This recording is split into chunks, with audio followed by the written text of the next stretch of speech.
The motivation that you get whenever you set New Year's resolutions is the exact same motivation that you have the night before you have to wake up early and you set the alarm at 6 a.m. but once it goes off the next day, you're like, F**k, and you keep hitting snooze up until you have like 2 minutes to get ready for work.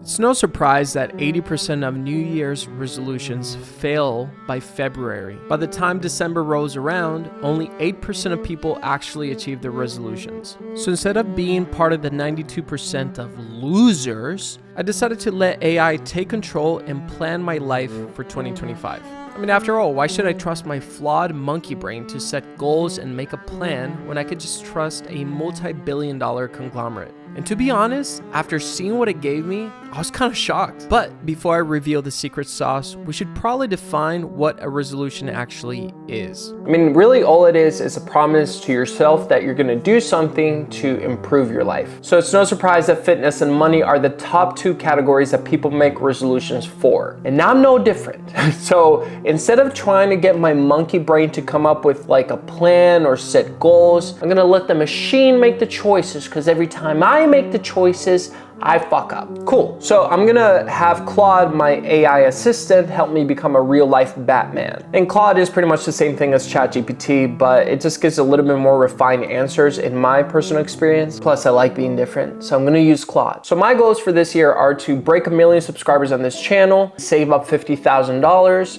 and run a 100K ultra marathon. Now, where am I at?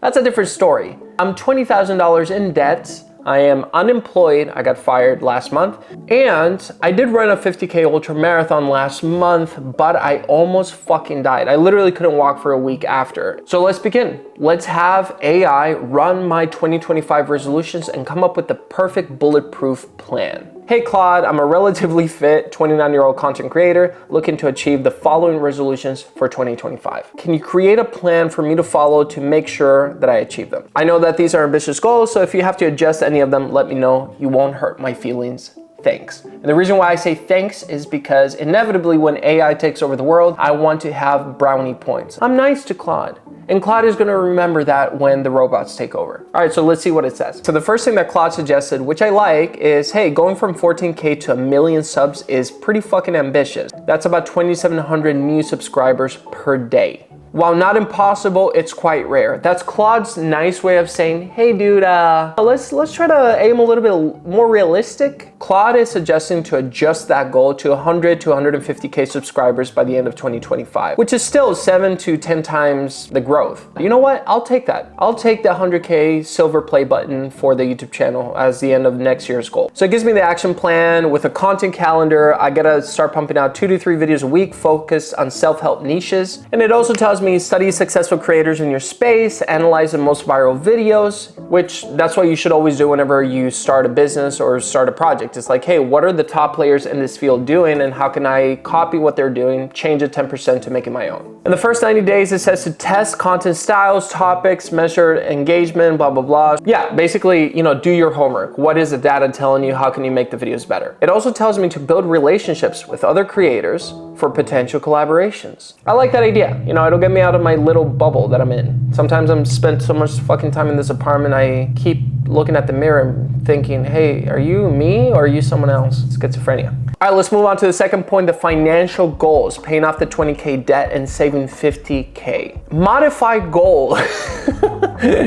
First, focus on paying off the debt, then build savings gradually. I like this. It's like, hey, your first goal is get out of negative, and once you're out of negative, start building the runway. That's a damn good fucking plan, Claude. So the immediate action plan is apply for social media manager positions so I can secure that within 2 months. And then start some side hustles to bring in an extra 2 to 3K a month. So like I prompted Claude before, I've done social media consulting in the past, I've done video editing in the past, videography. What I like about this social media consulting is that, okay, it doesn't really take a lot of effort to deliver that because I'm basically grabbing the last 10 years of my life, all this experience that I've had building YouTube channels. So delivering on that service isn't that hard. Video editing, obviously it's a lot more time consuming and it's a lot more competitive depending on what niche you go into. Video editing, for for other YouTubers. I've done that a lot. It doesn't really pay that well. YouTubers suck in general. They're the worst. They're very disorganized. It's almost better to do it for a company. Okay, so the debt payoff plan is $2K a month, debt-free in 10 months. Savings, $2,500 a month after debt payoff. And that means I'll have $30K saved by year end. I love you, Claude. Why? Because this is common sense. Everybody knows this, I feel, but you know, when the machine says it, I kind of listen more. And it also mentions monetize YouTube, AdSense, affiliate marketing, sponsor content. Well, this is part of that goal. You know, I'll be hopefully making valuable content, entertaining, and shit that you can learn from. Then eventually I throw sponsors at your face and you're like, oh my God, I love BetterHelp. Great, so moving on to the last goal that I had, the 100K marathon. This is actually your most realistic goal given your 50K experience.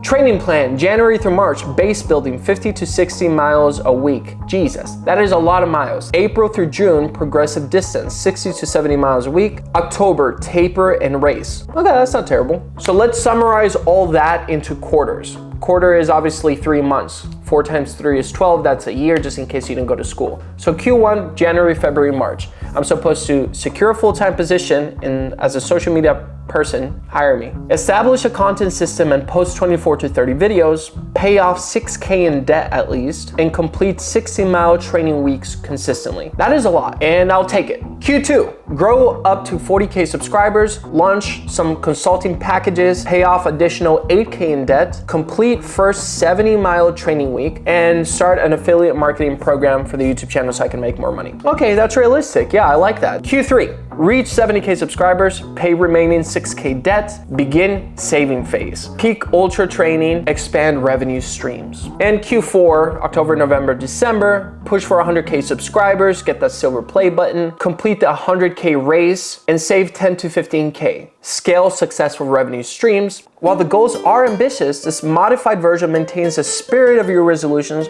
while being more achievable. The key is to build sustainable systems rather than looking for overnight success. And this is why I love Claude. Claude grabbed my super ambitious goals that were a little bit out of reach because maybe you don't want to burn out. And it said, hey, you know, just have a strong foundation. This is pretty fucking solid. What I will ask Claude is some tips and tricks that she knows to help me stay on track, because I think one of the biggest things is like we get all excited with the planning and it's like, all right, this makes sense. I'm gonna be a fucking rock star. But inevitably shit is gonna happen because it's life and you're gonna get clapped. So when I'm getting clapped by life, what tips and tricks can I use to make sure I'm staying on track? Claude says, here are several evidence-based strategies to help you stick to your plan. I like to imagine Claude is a British woman with a very soothing voice, kind of like the mom in Peaky Blinders. I will wear high heels so you can hear my approach on the cobblestones and have time to repent.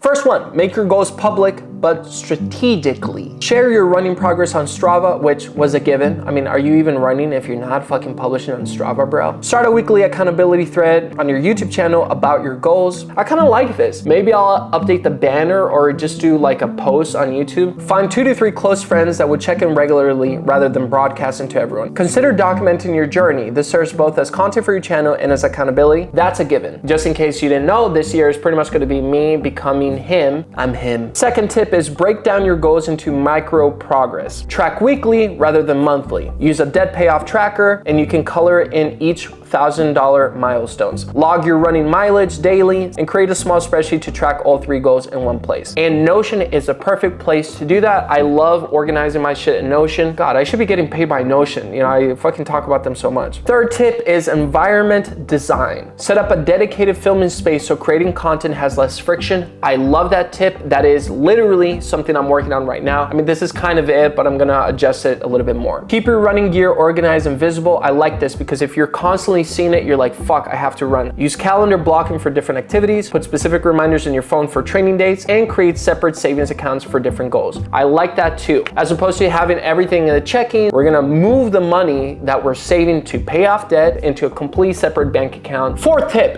implementation intentions. Instead of vague plans, make specific if-then commitments. So for example, if it's Tuesday, I film 2 videos before noon. If I receive any unexpected income, 50% goes straight into debt. If I miss a training run, I will make it up within 48 hours. Oh my God, this is great. I actually love this, and there's no way I would have thought of that. Fourth tip, stack your goals. Look for ways goals can support each other. Create content about your ultra training journey. Of course I will do that. Use your growing audience to attract social media management clients. I like that. So maybe I'll have that link in bio and set up a landing page, a website. Share your debt payoff journey as content for your financial videos. That's interesting. Maybe I'll make it a series like, hey, getting out of 20K and saving 10K. If I'm not mistaken, most people in America are in debt. They're living paycheck to paycheck. And last tip, regular review system. Weekly, review your content performance metrics and adjust your strategy to make sure that the videos are hitting. Monthly, track debt payoff and adjust your budget. I like that. Quarterly, assess if you're on track for subscriber goals. Every 6 weeks, evaluate training progress and adjust as needed. So what I'm gonna ask Claude is to create specific action items for the first 90 days. And what I'm giving it is like, hey, please include action items in a time slot, assuming I'm working a 9-to-5 job. Monday, 5:30 to 7 a.m., training, running 8 to 10 miles. Holy shit. Starting off strong. Starting off really fucking strong. Okay, Claude, that was a little much, don't you think? 9 to 5, work. 6 to 8:30 p.m., filming session, batch 2 to 3 video concepts. Okay, so it breaks down the rest of the week and it gives me some key weekly targets. Financial progress, 2K towards debt monthly. That's $667 per paycheck, and track all expenses daily. I like this. So something that I'm gonna do is use one personal card for all my personal expenses. The ultra training is 50 to 60 miles per week, Monday through Sunday. I'm gonna make sure that I hit this 50 miles per week, because 60 is a little crazy right now. You know, your boy is 29 years old. I'm not a young buck anymore. I don't recover as I used to. I need a full 48 hours after a hangover now. And it says the monthly review dates to make sure I'm staying on track are the last Sunday of each month. Keep Sunday evenings free for self-care and preparation for the week. Oh, trust me, I'm already doing that. If anyone calls me on a Sunday afternoon and it's like, hey, do you want to go out? Do you want to do this? It's like, you already know what I'm gonna say, dude. I'm 29. You think I'm leaving my house at 7 p.m.? And the last note is build in flexibility. Some weeks might need more focus on certain goals. So that's it. Claude fixed my 2025, and I'm gonna make sure to stick to these resolutions. But one thing sticks out. I know if I rely just on myself, I'm gonna fuck up. And one of the points Claude made before was like, hey, make sure you find 2 to 3 close friends that you can share these goals and have a tight-knit group so you can stay on track, keep each other accountable. So that's exactly what I'm gonna do.